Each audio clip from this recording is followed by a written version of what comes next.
La vengeance est un plat qui se mange froid, mais parfois, elle est si glacée qu'elle brûle celui qui l'a servie.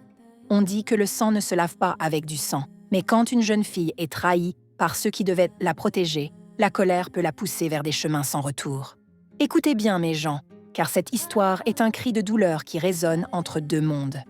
Cette sœur, orpheline de père, a été envoyée chez son oncle riche pour étudier. Elle pensait trouver un toit et un avenir, mais elle a trouvé l'esclavage. Pendant des mois, elle a servi de bonne, sans école, sans salaire, bercée par des promesses vides. L'oncle voyageait, sa femme l'ignorait, et elle frottait le sol en silence. Le cauchemar a commencé quand les enfants de l'oncle sont rentrés de l'étranger. Le fils aîné, son propre cousin, a profité de l'absence des parents pour entrer dans sa chambre. Cette nuit-là, il a étouffé ses cris avec un oreiller et a volé sa virginité. Son propre sang l'a violée. Et l'horreur a continué, nuit après nuit. Quand elle a essayé de parler à l'oncle, il l'a traitée de menteuse. Quand elle a voulu parler à la tante, elle a été chassée, comme une malpropre.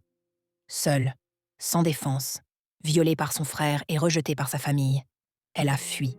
La rage au ventre, elle a rencontré une amie qui l'a menée chez un marabout pour se venger. Aveuglée par la douleur, elle a suivi le rituel, appelé le nom de son cousin 7 fois et cassé un œuf au sol. Le marabout lui a promis qu'elle entendrait des nouvelles. Et les nouvelles sont arrivées, terribles. Son cousin est tombé malade, une maladie mystérieuse qui le ronge depuis 2 ans. Il a été rapatrié d'urgence du Royaume-Uni, mais rien n'y fait. Il ne peut plus marcher, il ne peut plus se tenir debout, il fond comme une bougie. C'est l'œuvre du rituel. La vengeance a frappé fort. Mais aujourd'hui, le cœur de notre sœur saigne. Elle a vu son bourreau souffrir et la pitié l'a envahi. Elle est retournée voir le marabout pour annuler le sort, mais la réponse a été brutale. C'est fini. Il n'y a pas de remède. Seule la grâce de Dieu peut le sauver.